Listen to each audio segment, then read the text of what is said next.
حامدا و مسلیا اما بعد۔ تراویح کی نماز یا قیام اللیل۔ رمضان میں قیام کرنے کو قیام رمضان کہا جاتا ہے۔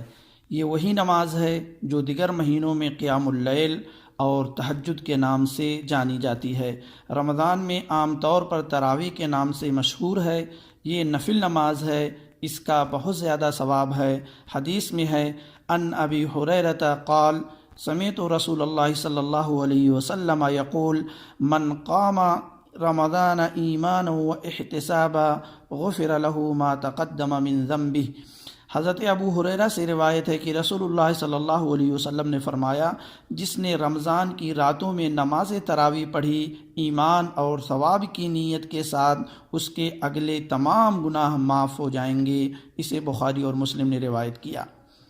اسلامی بھائیوں، یہ حدیث ماہ رمضان میں قیام کی فضیلت پر دلیل ہے اور یہ کہ وہ گناہوں کے بخشش کے اسباب میں سے ہے۔ یاد رہے کہ مسنون طریقے سے تراویح کا اہتمام کرنے والا ہی رمضان کا قیام کرنے والا ہے۔ اور حضرت ابو ہریرہ سے روایت ہے کہ کان رسول اللہ صلی اللہ علیہ وسلم یرغب فی قیام رمضان من غیر ان یأمرهم بعزیمہ ثم یقول من قام رمضان ایمانا و احتسابا غفر له ما تقدم من ذنبہ۔ اللہ کے رسول صلی اللہ علیہ وسلم رمضان کے قیام پر لوگوں کو بغیر تاکید کیے ہوئے ابھارتے تھے، پھر فرماتے تھے جس نے رمضان کا قیام ایمان و احتساب کے ساتھ کیا، اس کے گزشتہ گناہ بخش دیے گئے۔ اسے مسلم نے روایت کیا ہے۔ لہذا ایک مسلمان کو چاہیے کہ وہ امام کے ساتھ تراویح کا اہتمام کرے اور اس میں کسی طرح کی کوتاہی نہ کرے اور نہ ہی امام سے پہلے بھاگے، اگرچہ امام 11 رکعت یا 13 رکعت سے زیادہ ہی کیوں نہ ادا کرے، کیونکہ فرمان نبوی ہے جس نے امام کے سلام پھیرنے تک قیام کیا اس کے لیے پوری رات قیام کا ثواب لکھا جاتا ہے۔ اسے ابو داؤد، نسائی، ترمذی اور ابن ماجہ نے روایت کیا ہے، اور امام ترمذی نے کہا حدیث حسن صحیح۔ امام کے لوٹنے سے مراد نماز کا ختم ہونا ہے۔ تراویح یا تہجد کا جماعت کے ساتھ یا تنہا مسجد میں یا گھر میں آخری رات میں پڑھنا افضل ہے۔ امام ابو داؤد رحمہ اللہ فرماتے ہیں کہ امام احمد سے سوال کیا گیا جسے میں بھی سن رہا تھا، ایک شخص تراویح کو رات کے آخری پہر مؤخر کرتا ہے، تو آپ نے فرمایا نہیں، میرے نزدیک مسلمانوں کا طریقہ زیادہ پسند ہے۔ اگر انسان رات کے آخری حصے میں نماز پڑھنا چاہے تو پڑھے، مگر دوبارہ وتر نہ پڑھے، بلکہ نماز تراویح میں امام کے ساتھ پڑھی گئی وتر پر اکتفا کرے، جیسا کہ طلق ابن علی کی حدیث میں ہے۔ آپ صلی اللہ علیہ وسلم نے فرمایا لا وتران فی لیلہ، ایک ہی رات میں 2 وتر نہیں ہے۔ اسے ابو داؤد، ترمذی، نسائی اور امام احمد نے روایت کیا ہے۔ امام ترمذی نے کہا ھذا حدیث حسن غریب، اور حافظ ابن حجر نے بھی اسے حسن قرار دیا ہے۔ سیدنا عمر فاروق فرماتے ہیں والتی تنامون عنہا افضل من التی تقومون۔ تراویح آخری رات میں پڑھنا جس میں تم سو جاتے ہو، اول رات میں پڑھنے سے افضل ہے۔ اسے بخاری نے روایت کیا ہے۔ مگر اس غفلت، حیلہ سازی، بہانہ جوئی اور عذر تراشی کے دور میں مسجد میں اول رات میں جماعت کے ساتھ تراویح ادا کی جائے، ورنہ لوگ اس سے غافل ہو کر چھوڑ بیٹھیں گے۔ حضرت عمر فاروق کے زمانے خلافت میں تراویح با جماعت مسجد میں اول رات ہوا کرتی تھی، اور آپ نے بھی 3 راتوں میں پہلی رات میں اول شب میں ادا فرمائی تھی۔ تراویح کی تعداد، یعنی تراویح میں کتنی رکعت نماز ادا کی جائے۔ تراویح کے بارے میں سلف کے مختلف اقوال ہیں، 40، 34، 28، 24، 38، 20 اور 8 رکعت۔ ان اقوال کو علامہ عینی نے تفصیل سے ذکر کیا ہے۔ ان تمام اقوال میں 8 رکعت اور وتر کو ملا کر کل 11 رکعت تراویح صحیح اور سنت کے مطابق ہے۔ اس کے علاوہ کوئی قول سنت کے مطابق نہیں ہے۔ ہاں، اگر کوئی 8 رکعت سے زیادہ پڑھنا چاہے تو پڑھ سکتا ہے، چاہے 20 یا 28 یا 34 یا 40 یا 36، 8 رکعت کے بعد سب تعداد برابر ہے۔ 20 رکعت کی کوئی خصوصیت نہیں ہے جیسا کہ آج کل سمجھا جاتا ہے، اور نہ یہ سنت فاروقی ہے، بلکہ حضرت عمر نے اپنے زمانے خلافت میں کل 11 رکعت پڑھنے کا حکم دیا تھا۔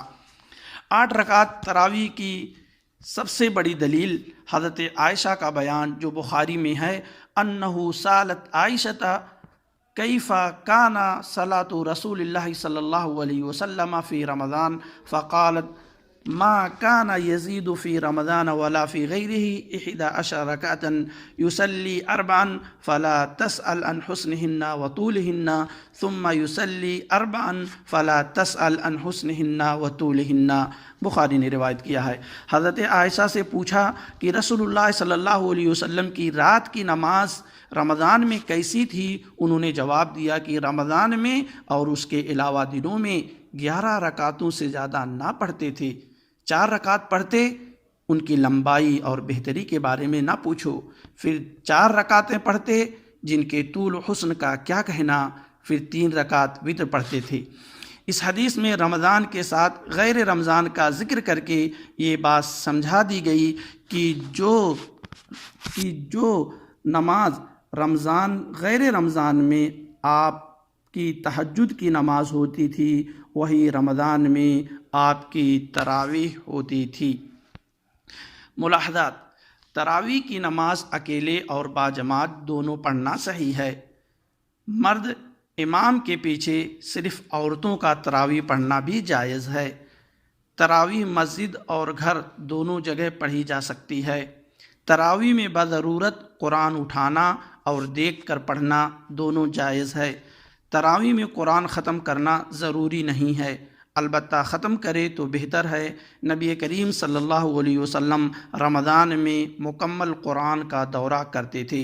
نبی اکرم صلی اللہ علیہ وسلم کی طرف منسوب 20 رکعت تراویح والی کوئی بھی روایت صحیح نہیں ہے۔ تراویح نہ رمضان کے ساتھ مخصوص ہے اور نہ یہ رمضان کی کوئی مخصوص نماز ہی ہے، یہ قیام اللیل اور نماز تہجد ہی ہے۔ ایک غلط فہمی یہ ہے، لوگوں کے ہاں حضرت عمر نے لوگوں کو 20 رکعت تراویح پر جمع کیا تھا، لیکن 20 رکعت والی حدیث ضعیف ہے۔ درست بات یہی ہے کہ حضرت عمر نے ابی ابن کعب اور تمیم داری کو 11 رکعت پڑھانے کا حکم دیا تھا، جو صحیح سند سے ثابت ہے۔ ان عمر رضی اللہ عنہ انہ امر ابی ابن کعب و تمیم الداری ان یقوم للناس ب11 رکعۃ تحفۃ الاحوذی۔ حضرت عمر بن الخطاب نے ابی ابن کعب اور تمیم داری کو حکم دیا تھا کہ لوگوں کو 11 رکعت پڑھایا کریں۔